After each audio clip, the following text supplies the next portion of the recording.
E hoxe queremos presentarlles o usuario máis popular dunha residencia de maiores do Carballiño. Xa ven aquí detrás, trátase dun can, chamase Odi.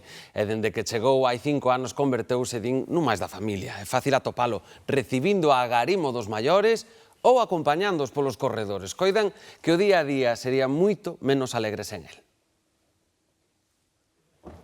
Pois Odi conocino cando cheguei aquí. E quémonos tan ben que non vivimos un sin o outro. E, bueno, aparte dos amigos tamén moitos animales, non? Eu, cando cheguei aquí e vin este animal, para mí xa, bueno, xa era, non salí de un del todo o día.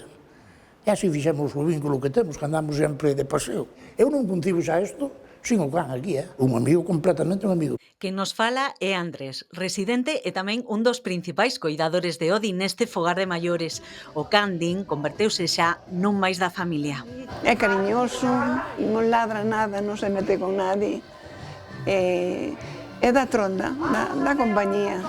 A non estar de mal humor, o que pasa é que a veces un quere que veña a ronda unha e vai ronda outro, pero é unha maravilla. Hoxe en día, se faltara daqui, pois íbamos a extrañar, como non. Di que está pendente deles, que percibe cando alguén non ten moi bo día, ou que é o primeiro en avisar se alguén, por exemplo, sofre unha caída. Será por iso que a este residente se lle permiten algunhas licenzas. Ele é o jefe, digo eu.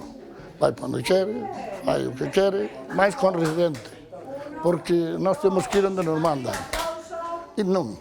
Certo que Odi non ten moitos límites no seu día a día, vaise movendo dun lado a outro, recibindo agarimo dos residentes cada pouco, porque a fin ao cabo esta é a súa casa, así que ademais está pendente de todos, por se alguén, ademais de ánimo ou compañía, tamén precisar axuda. Aquí chegou hai 4 anos sendo un cachorro e agora, din, xa non se imaxinan este lugar sen el. Pero a labor de Odi vai máis aló da compañía. Trátase dun can adestrado para acompañar os maiores, estar pendente deles e seguir o seu ritmo en cada momento do día. Odi tamén fai unha labor moi importante coa xente que ten deterioro cognitivo máis avanzado, digamos. Sí que pode ser que eles non o recoñezan como tal, como Odi, pero sí que sempre lles saca unha sonrisa, sempre os fai participar, fai que se movan, mantenos activos. Por certo que Odi comparte espazo con 111 residentes dende ben pequeno, así que din que o de estar só non vai moito con el. Se en algún momento non saben do seu paradoiro, contan que é habitual atopalo preto da cociña ou na procura de agarimo.